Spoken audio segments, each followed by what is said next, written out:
Hello বন্ধুরা, স্বাগত জানাই আমার চ্যানেলে চকো ডিলাইট বাংলাতে। তো আমি আজকে তোমাদের সাথে শেয়ার করতে চলেছি ম্যাঙ্গো চিজ কেক, যেটা অনেক বেশি টেস্টি, অনেক বেশি ইয়াম্মি আর একদম ইউনিক একটা রেসিপি।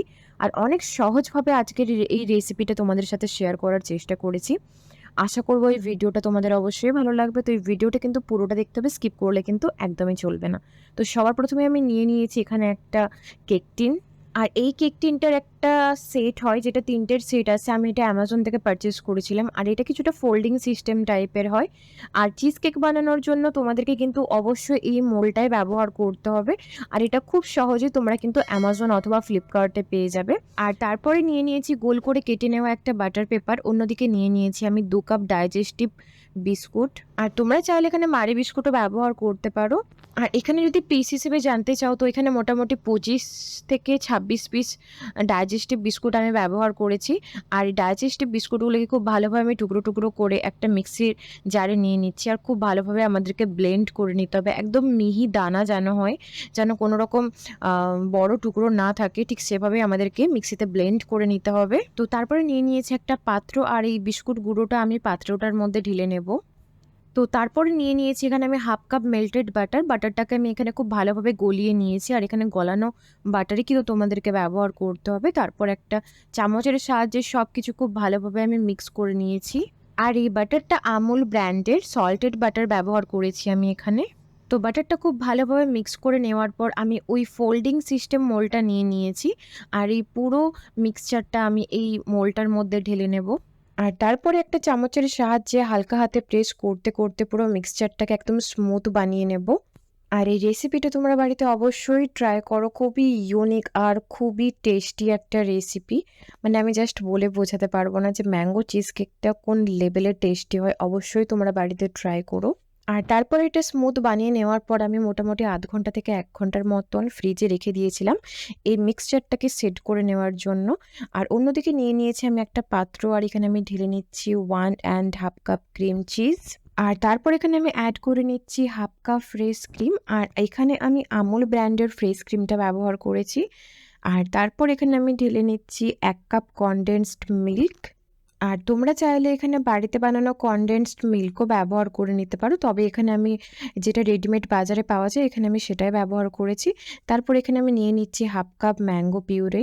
আর এরই সাথে এখানে আমি অ্যাড করে নিচ্ছি 2 টেবিল স্পুন কর্নফ্লোর। আর এখানে আমি যেটা প্যাকেটের কর্নফ্লোর পাওয়া যায় এখানে আমি সেটাই ব্যবহার করেছি। তারপর একটা হ্যান্ড ব্লেন্ডারের সাহায্যে সব কিছু হালকা হাতে মিক্স করে নিচ্ছি। আর এই মুহূর্তে আমি কিন্তু স্পিডটা একদম লোতে রেখেছি, হাই করার কোনো দরকার নেই। আর এখানে একটুখানি আমি ইয়েলো ফুড কালার ব্যবহার করেছি, এটা যদিও বা অপশনাল, তোমরা চাইলে ব্যবহার করতে পারো অথবা স্কিপও করে যেতে পারো। আর এই ফুড কালারটা ব্যবহার করলে কেকটার লুকটা আরও অনেক বেশি সুন্দর লাগে, কালারটা অনেক সুন্দর আসে, সেজন্যই এখানে আমার ইয়েলো ফুড কালারটা ব্যবহার করা। তো তারপর একটা স্প্যাচুলার সাহায্যে সব কিছু খুব ভালোভাবে আরও একবার আমি মিক্স করে নেব। টেক্সচারটা এখানে তোমরা দেখতেই পাচ্ছ।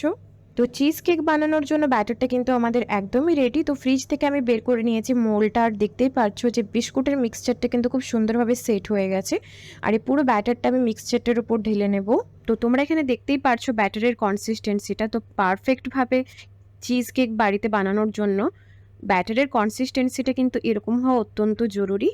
আর আজকে আমি এখানে কিন্তু বাড়িতে বানানো ক্রিম চিজ ব্যবহার করিনি, মার্কেটে যেটা পাওয়া যায় এখানে আমি সেটাই ব্যবহার করছি। তবে তোমরা যদি জানতে চাও বা দেখতে চাও যে বাড়িতে কিভাবে ইজিলি ক্রিম চিজ বানানো যায়, তবে আমাকে কমেন্টে জানিও, আমি অবশ্যই তোমাদের সাথে শেয়ার করব একদম অল্প খরচে বাড়িতে বসে ক্রিম চিজ কিভাবে বানানো পসিবল। তো তারপর মোলটাকে খুব ভালোভাবে ট্যাপ করে নিয়েছি যাতে এর মধ্যে কোনো রকম এয়ার বাবলস ক্রিয়েট না হয়। তারপর এখানে আমি নিয়ে নিয়েছি একটা ফয়েল পেপার।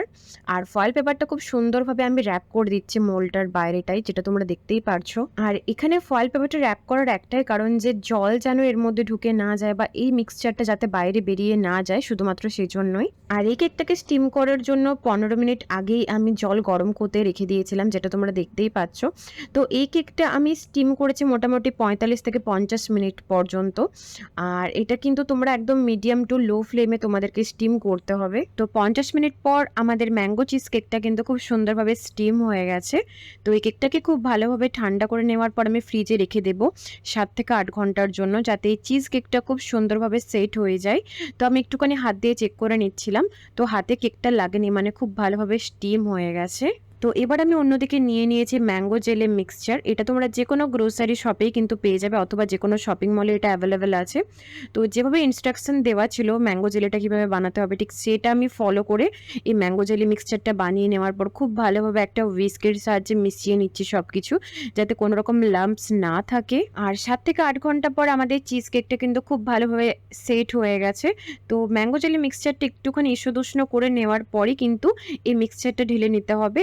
আবার আমি ফ্রিজে রেখে দিয়েছিলাম মোটামুটি 1 ঘন্টার জন্য। তো 1 ঘন্টা পর দেখতেই পারছো যে জেলিটা কিন্তু খুব ভালোভাবে সেট হয়ে গেছে আর পুরো চিজ কেকটাও। আর এই স্টেপটা কিন্তু খুবই ধীরে সুস্থে করতে হবে, তাড়াহুড়ো করলে কিন্তু একদমই চলবে না, তাহলে কিন্তু কেকটা ভেঙে যাওয়ার সম্ভাবনা থাকতে পারে।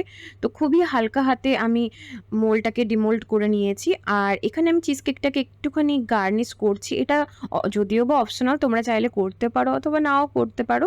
তবে যেকোনো কেক সাজাতে কিন্তু আমার বড্ড ভালো লাগে। এখানে আমি কুচিয়ে নেওয়া আম দিয়ে খুব সুন্দরভাবে কেকটাকে আমার মতন করে ডেকোরেশন করেছি। তারপর এখানে আমি নিয়ে নিয়েছি ফ্রেশ পুদিনা পাতা, তারপর একটা একটা করে লাগিয়ে ফেলছি। এটা তোমরা তোমাদের পছন্দ অনুযায়ী ডেকোরেশনটা করে নিতে পারো।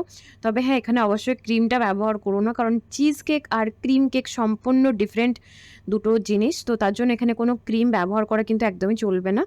তো কেকটা ডেকোরেশনস করা কিন্তু আমার একদমই কমপ্লিট। তারপর এই কেকটা আমি কাট করে তোমাদের সাথে শেয়ার করবো যে এর ভিতরের টেক্সচারটা কেমন হয়েছে। তো তোমাদের যদি ভিডিওটা ভালো লেগে থাকে তো অবশ্যই একটা লাইক করে যেও, আর আমার চ্যানেলটিকে সাবস্ক্রাইব করতে কিন্তু একদমই ভুলো না। আর এই কেকটা তোমরা যদি বাড়িতে ট্রাই করো তো আমার সাথে শেয়ার করো যে তোমাদের এই চিজ কেক বা ম্যাঙ্গো চিজ কেকের রেসিপিটা কেমন লেগেছে। আর যদি ভালো লেগে থাকে তাহলে অবশ্যই একটা লাইক করে যেতে হবে। তো চলো, দেখা হচ্ছে পরের ভিডিওতে নতুন কিছু রেসিপির সাথে, নতুন কিছু ডেকোরেশনসের সাথে। ভিডিওটা আমি এখানেই শেষ করলাম। Bye bye.